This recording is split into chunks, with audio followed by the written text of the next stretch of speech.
Well, good afternoon, everyone. Welcome back to Career Talk with OG. As always, I have some incredible people here today that are going to be joining me.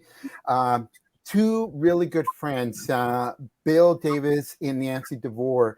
I had the pleasure to last year to present with them at a virtual conference, and we talked about this particular topic that we're going to be talking about today on when students matter, they succeed. And really, it's about creating a sense of belonging and inclusivity at the college level, at the university level.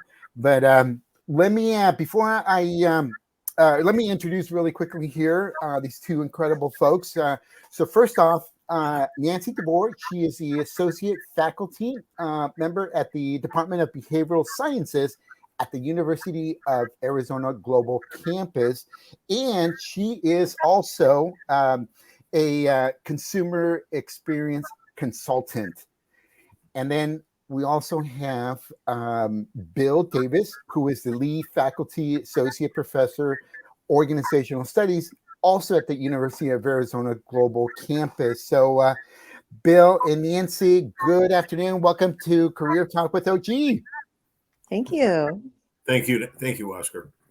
So, I remember our talk from last November, and it was very well received, and again, a very important topic. But before we get into the topic, Nancy, if we can maybe start with you, just share with everyone a little bit about your career or personal journey, whatever it is that you want to share with us.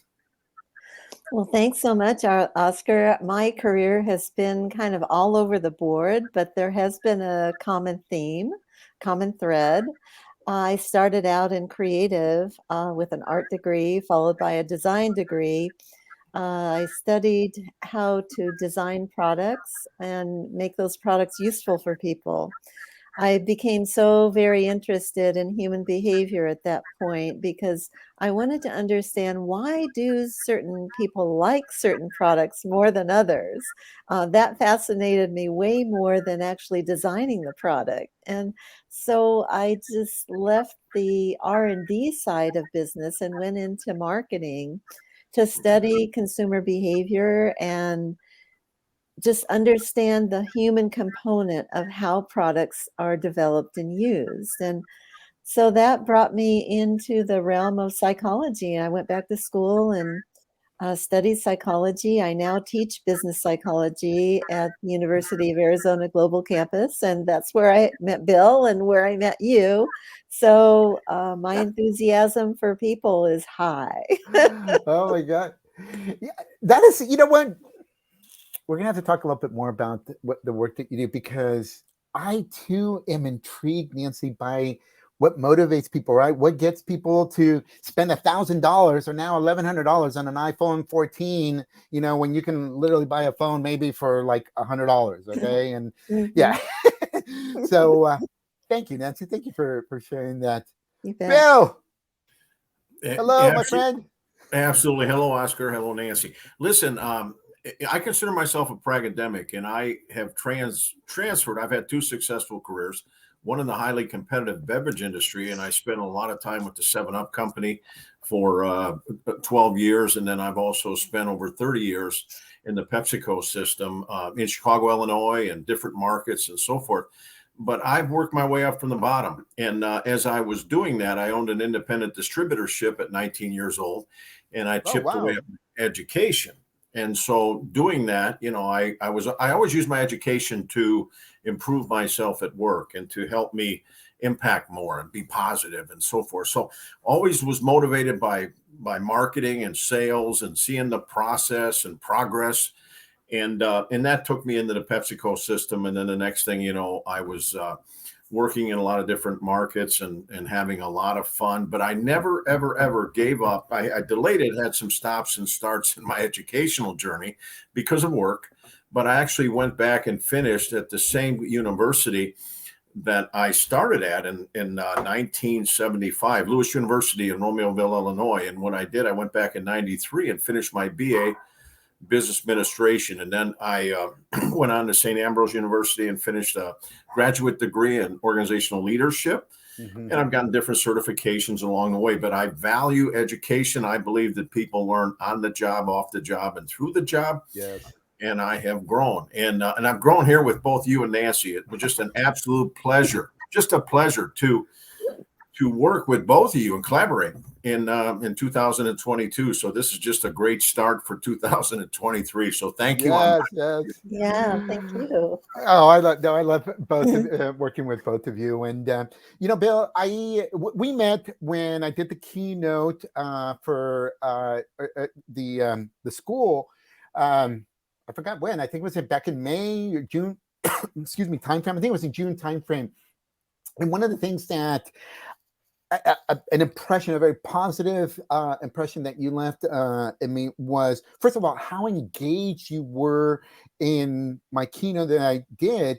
And you would think that people just in general would engage, right, when you're doing a talk. But first of all, very few people do, especially on Zoom. Okay, they kind of have the cameras turned off. But you were very engaging, and beyond just being engaging, I got to feel and experience the type of person that you are. And you, my friend, are just very positive, uplifting, and always, like as I call it, you lead with your heart. So, you know, thank you. I connected with you, and I enjoyed working with both of you. So, well, again, thank you for that background. Let's get into today's topic. So, when they matter, they succeed. Belonging and inclusion, and Nancy, I want to start with you. And what is inclusive leadership? What does that mean to you? Well, it really means a couple of things, because inclusive leadership supports what is referred to in science as higher order human purpose. And that's a lot of words for just feeling good about yourself, right? Which means I can learn as much, if not more, from my students. And when I'm in that mode, then it changes the whole game, because I'm more engaged. I'm up for learning as much as the students. So it kind of levels the playing field in a way. Yes. And that's like a first step. But the real definition about inclusive leadership is to allow people to have the same shot at success, but for different people to actually create different definitions of success. Allow them to create what success is, because I think for many years, higher education has said, this is what you need to be successful. Don't even deviate. Don't even think of thinking for yourself. It's just like, no, that is not inclusive leadership, because I can learn from my students about, here's what they want to do with their life. All right, if I know that, I can start feeding things to them and to the class that fit in with that vision that they have. They may not know exactly where they're headed, but I can give them pieces of information that might help them with their next step. If I can do that, and if I can connect with them and let them know that they're in the driver's seat with their success, not me, not the school. Yes. Then I can bridge that gap between learning and real life. That's my whole reason for teaching, because I want to bridge that gap so that they learn things that they can take with them and actually enhance their life with. Right. Yeah, Nancy, I love what you just said about bridging the gap, because at least my experience, and a long time ago, okay, when I was in college, okay, 30+ years ago, but even today, as I work with other folks in academia, there is just a natural hierarchy, right, between a student and your professor, right? And it's like this. And sometimes when it's like this hierarchy, if you notice, there's a gap right here. Okay, there's this gap here. And so I love how what you're saying, that you as the professor, it's your responsibility, and you're working on how to close this gap. Because oftentimes, at least I felt, that I had to figure out how to get to up here to my professor. But when you're young, or and when we throw in the other aspects, of cultural differences, being first gen minority, I mean, that's pretty daunting to expect that. So that's incredible. That's awesome about closing the gap here. Bill, I want to come to you also in terms of what your definition of inclusive leadership, and I want you to if you can share with us, because you have also that business background, and then now you're in academia, so like you experience and work on inclusive leadership in these two sectors, academia and the business world. So from your standpoint, what is inclusive leadership? Sure. To me, it is embracing diversity, and diversity isn't just gender or ethnic backgrounds. It's skill diversity, industry diversity. Yes. Everybody's different. Nobody has the same DNA. And one of the things that I've always tried to do is build rapport, Yes.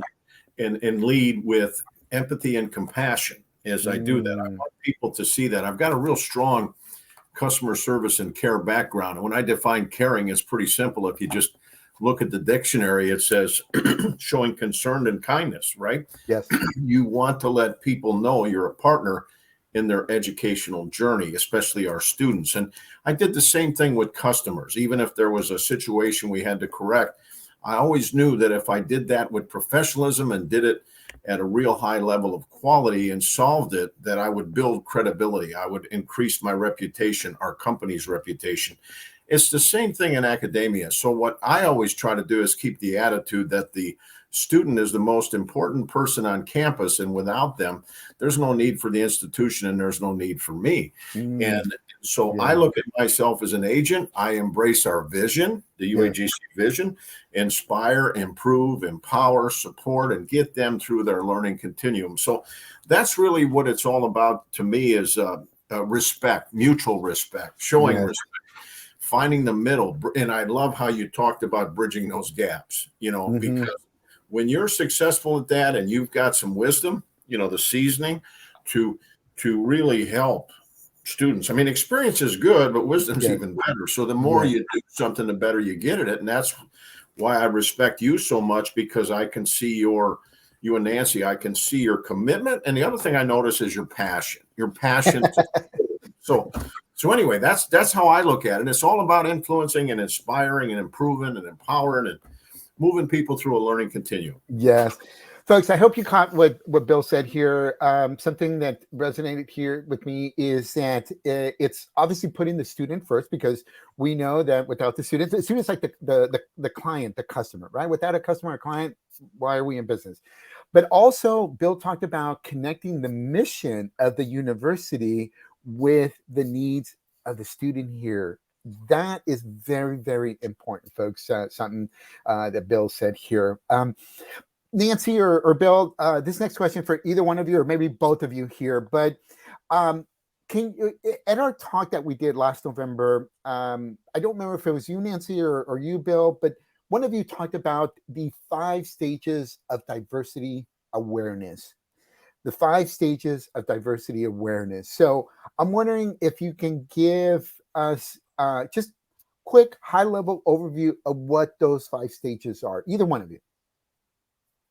Well, I can jump in, Bill, if you're open to that, and you can help me with that topic. No, you go ahead. I mentioned that inclusive leadership supports that higher order human purpose. And it's not just for the students, it's also for the instructor. And one of the ways that I do that is I track where I am, because you don't just wake up in the morning and you're an inclusive leader just because you're a nice person or, hey, I like humanity or whatever. It's like a lot more detailed than that, because when I took a look at the 5 stages of inclusive leadership, I realized I'm not very high up on those stages. I'm kind of down low. And I think of myself as an inclusive leader, but the 5 stages that were introduced by Bennett, if anybody wants to look it up, it ranges from low awareness to high awareness. And it starts at this resistance level where you're like avoiding differences and you're feeling threatened and that sort of thing. I went through that like years ago because I didn't really understand the students that I was teaching. It's taken a long time.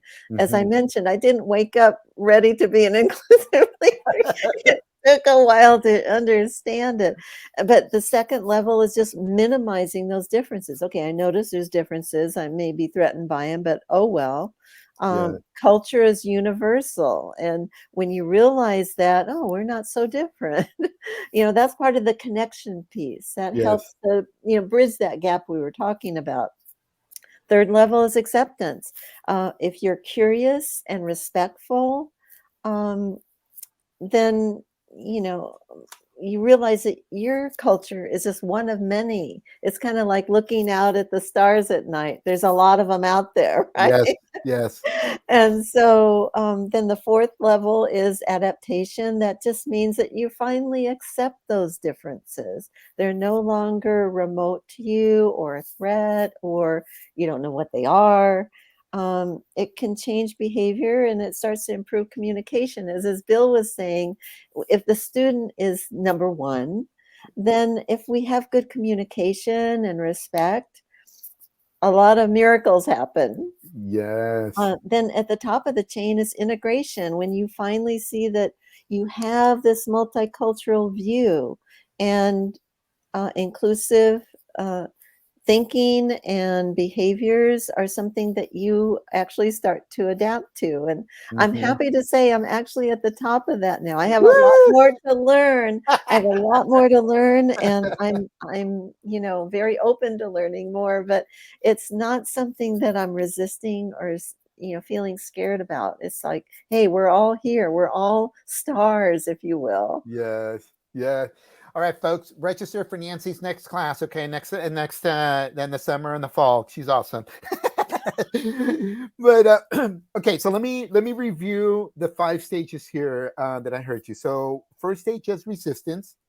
Second stage is minimizing differences. Right. Third is acceptance. Fourth is adaptation, and then the fifth one is integration. Did I get that right? You did. Okay. All right. Thank you, Nancy. This is very, very helpful too, as well, to understand again these 5 stages here.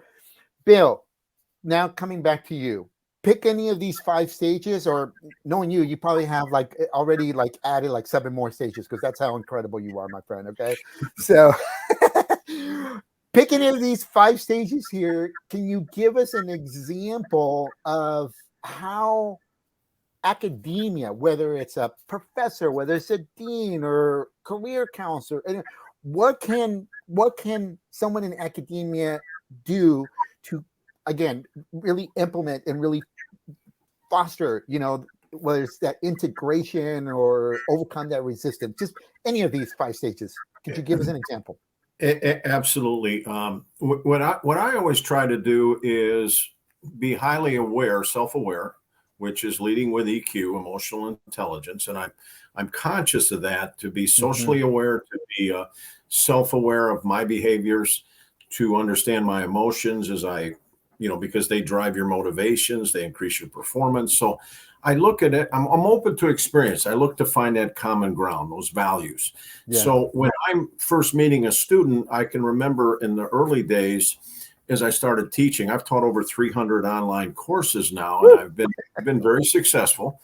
And I'm teaching for a great university here, and we're all about leaving them with marketable skills and helping them complete degrees. That comes from our president, Paul Pastrak. And so as I look at a classroom, I'm quickly just assessing a situation, but I am self-aware. I'm about being relationship management, self-management, understanding my behavior. So when you do those 4 dimensions and you think about that, you can see who's maybe already prepared. You can see who might be pulled back a little bit, might be a little bit introverted, or you need to work with a little bit. Yeah. But you want to set the tone. There's 3 parts to any communication. There's a content part. There is a relationship part in there. There's a tone, and in the relationship part, it's like, I want them to feel I want to connect with you. I want you to Yes. succeed. So really it's about modeling consistency. It's about, adding value and valuing people, in my opinion. And really just work to equip them with success. And here's the key though. I really believe in John Gordon's training too, the power of positive leadership, the concept. Yes. Because when you're positive and you're open-minded and you're aware of your cognitions, how you approach things, what happens is you're always positive and you're moving and they feel that. And I used to tell my students, people don't care how much you know until they know how much you care. This is a true story. I've got the plaque up here. A student came to me at the end of a class and handed me a plaque that she changed the people piece to students. And she said, students don't care how much you know until they know how much you care. So caring, being kind, but you got to be consistent. So that's how I look at it. And I've been able to use my intuitive skills, the conscious incompetence, where you're starting to just do these behaviors, not even thinking about them, right? Yes. And when I looked at what Nancy presented in our presentation, I says, I'm doing some of that, right? So a lot of this is talking the walk, walking the talk, and realize they're watching more how you walk it than you talk it, so you got to be consistent. I hope that kind of hits your radar. Oh my gosh, yeah, big time, Bill. Listen, you're a sharpshooter, okay, and you always hit the bullseye here. So no, that is great. I mean, I was taking some notes, and what you said, you three things that you talked about: the importance not just of content, but relationship building, and also your tone.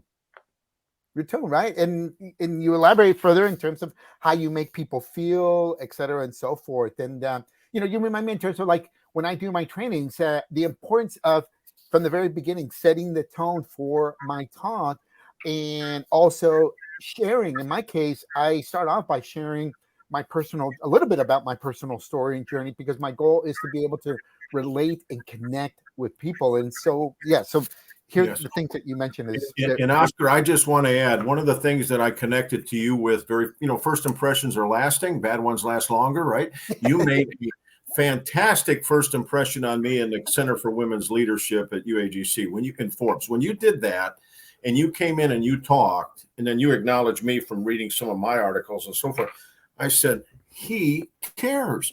He is putting himself out there in an honest, genuine, authentic way to say, I'm here to help. I'm here to serve. How can you not like that and want to follow that? Thank you, Bill. Thank you. Appreciate it. Bill, I want to continue with you and Nancy. I'll come back here in a minute, because in our talk that we did in November, you talked about igniting students. Okay. And you kind of right now in your answer, you talked about some of the ways to do that. And I'm remembering here, I believe you talked about the 4 dimensions of mattering theory. Does that ring a bell? Attention, importance, ego, extension, dependence. Does that ring a bell to you? I think that was my part, but Nancy, because I'm looking at the slide right now, just as some reminders, and but that's something Nancy can talk to. She does it so naturally. Yeah. So either one of you, if you can share with us again, what are some things that those of us that are in academia training that we can do to help, as we said in there, one of you said in your talks, to ignite students, to get them pumped up, fired up, and excited. Because like one thing I told people is, we don't have Zoom fatigue. We're just tired of boring speakers. We're tired of boring instructors. So Nancy, what can be done to ignite these students? Well, there's a couple of things, and I'm just going to go around the edge of mattering theory with some practical things that I know that work for my students. One of the things is that it doesn't matter how effective those online materials are, the books, all of that delivery of a class or a topic. If the students aren't motivated, they're not going to learn. Mm-hmm. So there's something about, for me, and success where I have to dial into what is it about motivation for the students and how can I increase the fire. with that. So, for example, just making and achieving a goal, that's part of it, right? If I get the degree, then I'll be happy, so, or maybe, their employer said, you need to go back and get this degree if you want to advance. Or they said, I'd like to start my own business and do this and that. And somebody said, okay, well, that's great. You need this degree to do that. So somewhere in their mind, they think, if I have the degree, then that'll solve everything, which in some ways it will. But there's a step beyond that I try and get the students to go to, and that is realizing that you are the goal.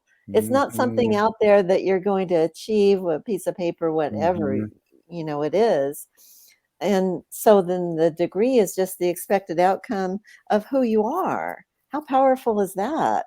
And who the student or me will continue to be. It's like a lifetime ticket for success when you actually become the goal. So when somebody becomes the goal, they have more self-acceptance. If you're entering in as a first gen in higher education, you're thinking, how do I fit in here? Or, who am I with all these other people? And then your mind might be tricking you and saying, you're not quite good enough for this, or, whatever the dialogue, interior dialogue is. But it gives them a sense of autonomy. I can solve my own problems. I have a purpose in life, and create positive relationships and personal growth. I mean, it doesn't get any better than that, but how do you tap into that in the course and kind of get that fire lit? So that's just some of the peripheral to mattering. How do I make them matter? I make sure they are the goal. They're not going for a degree as much as they are to become that goal. Woo.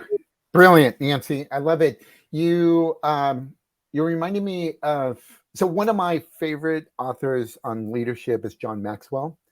John Maxwell, and talks about that, and again, I think we said it here, one of you said it here, is that, again, people don't care how much you know until they feel that they are important, that they matter, right, to you. And so, again, you're really focusing on, or what you're talking about is things that we can do to really help students feel important and that they matter. Bill, okay, now, hopefully my memory serves me correctly. I think you talked about the culture of care. Is that correct? The culture of care. First of all, what do you mean by culture of care? And also give us some examples. And before you answer the question, the reason why I asked is because as we have, and however you want to look at, either we're out of the pandemic or coming out or whatever, that's not my point here. But the point is that as students are now coming back in person to classes, and yes, we still have some online and so forth, but there's anxiety, there's, some of us are behind, right, academically. There's a lot of these challenges that require a focus of caring for ourselves. So what do you mean by culture of care? And give us some examples. Absolutely. And before I begin, I just want to tell you, I'm JMT certified, John Maxwell team. So I met John back in 2019, and I've read his books, Today Matters and everything. So we just made another connection. So the one thing that I really admire, I was approached by University of Arizona Global Campus about 3-4 months ago, and they said, Bill, give us 200 words on why you enjoy teaching here at University of Arizona Global Campus. Why do you work here? And I wrote 200 words, and not about my ego or anything. Like, I talked about a system working with people together toward a common goal, the students. The students matter. And when you look at culture of care, Dr. Sarah Steinberg led this. We've gone through training, etc. Very good direction, very good guidance, very good outline. And really, the culture of care is igniting students towards success, transcending their negative beliefs. Positive experiences of belonging. I see you, I care about you, I'm proud of you. Let's get you through this. But being a leader coach, not just an educator. I believe I do so much leading and coaching in a classroom. And my goal is pretty simple. My goal really is pretty simple at this point in my career: stay relative and develop next gen leaders, and that includes the students. So I'm going to share and care everything I know. Now, I'm always sensitive to where someone's at in their continuum and how much I give or how I coach. But I want to reduce feelings of being unacceptable. So to sum it all up, our culture of care, ignite their success. How? Give them a sense of choice, a sense of competence. How? On the purpose, show them that it's meaningful, like Nancy just talked about. A college degree, walking across that stage, your family in the audience, taking that content and applying it in the real world. Yes. Don't get much better than that. Yes. And also show them the progress that they're making on their purpose. I used to coach my son this way, and he's made us very proud, and both sons. And when I look at that and I think about what they've done using what they've learned, their knowledge and skill sets, you've got to like that. And I try to give that to all the students. That's why you'll always see me saying, this was my story. This was this story. Oscar, you are so much like that. Nancy is so much like that, that people can now identify and go, well, Bill's failed before too, but he got right back up. Or he had stop starts, So you want to relate to people. You want to build that rapport. They need, it's all about trust, honesty, competence, dependability, reliability, likability.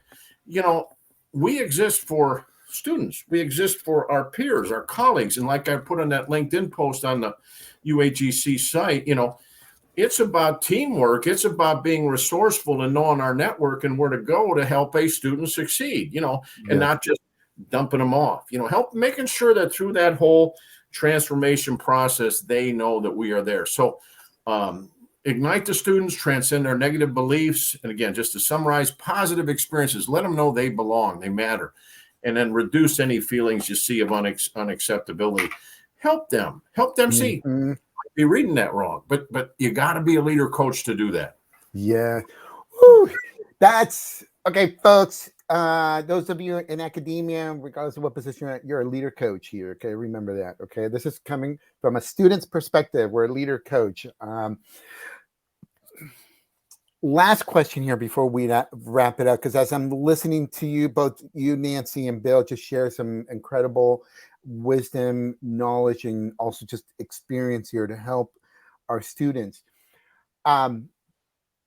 Imagine someone in academia, whether it's faculty member, staff person. I love what I'm hearing from you right now. I believe in the concept that you're sharing. I want to advocate for some of these changes at my college or university. What advice would you give someone that's, again, a faculty member, may not necessarily in that leadership role? What advice would you give that person to help them advocate for these changes here that we're talking about? And either one of you, any tips, any advice? I am going to go ahead and quote my good friend and colleague, Dr. Laura Palmer Noon, who was our provost before, and she said 3 characteristics for success. And she said, are you ready for them? And I said, yes. And she said, attitude, attitude, attitude. You want to check your attitude, your level of care, your whole dedication and commitment toward the profession, toward the modeling and the things you do to help others. It's all about, to me, I'm a servant transformational style leader.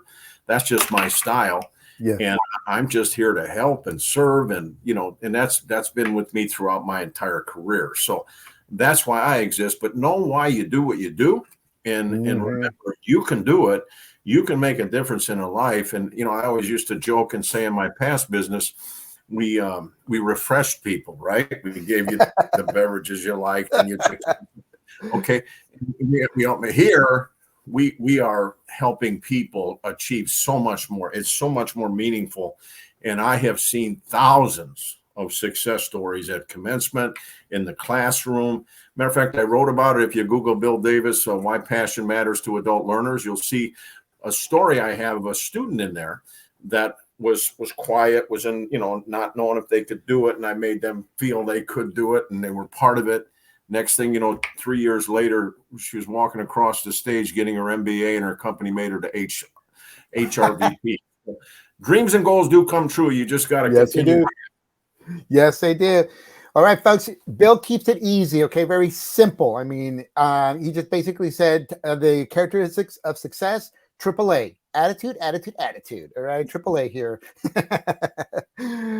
Nancy, anything that you would like to comment or add?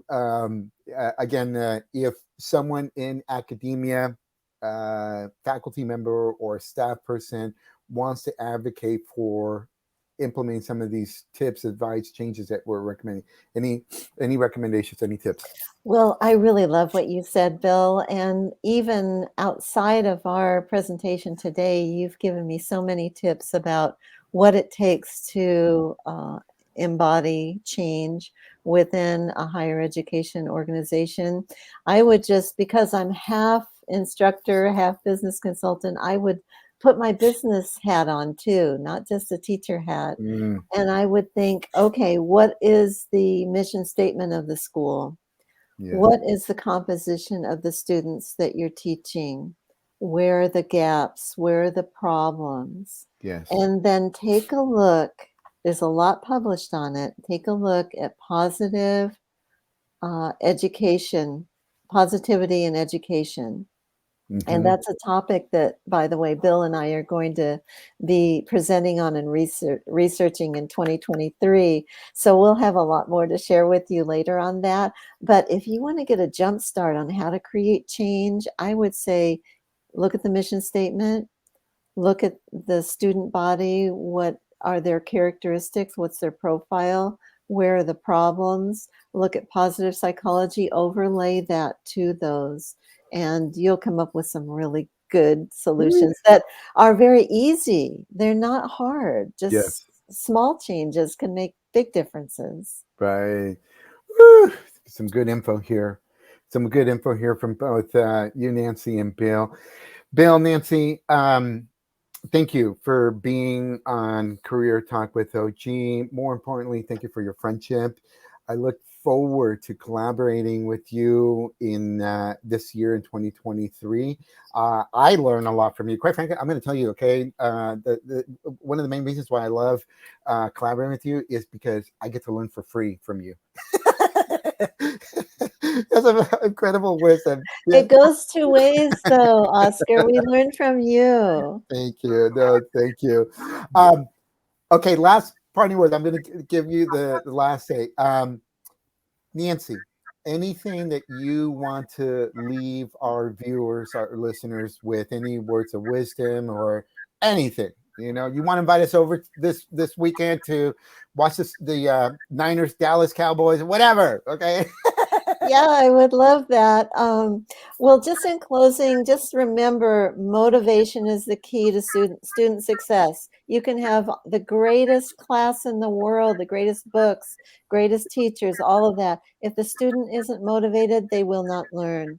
Right. And inclusive leadership is about helping students not only make the goal, but be the goal. Mm-hmm. Woo, love it. Great. Thank you, Nancy. Thank you. Thank you. Bill, turning it over to you. Any last parting words? Yeah, you know, and I've been teaching now for like 17 years, and I'll tell you one thing that has just helped me tremendously is alignment. You know, aligning with the organizations I work for in terms of the leadership, the structure, the planning, the different things we're trying to do, and systems and culture. You know, so you have to be a team player. You have to show up. You have to team up. You have to put your work together so that you make a difference. And like we have made a difference. And Oscar, I'll tell you, UAGC, I know we value you and all the things you've done for us. So we thank you. And this is another experience in my career journey that I have the honor to present with both of you. So I really appreciate being here today. Thank you, Bill. Thank you. Thank you. Thank you. Too. Thank you, Nancy, as well. And I also want to give a shout out to my daughter, Angelica, who is acting as the human chat GPT on the comment section here, summarizing things. Thank you. Folks, also in the comments, Angelica has also shared the LinkedIn URLs for both Bill and Nancy. Connect with them. Yes, you're seeing across the screen. Connect with them. They're great resource, great content, great engagement. So again, Bill and Nancy, thank you so much for joining me this afternoon. And to everyone watching or listening later on our podcast, thank you so much. Have a wonderful week. Bye, everyone. Bye, everyone. Thank you. Thank you.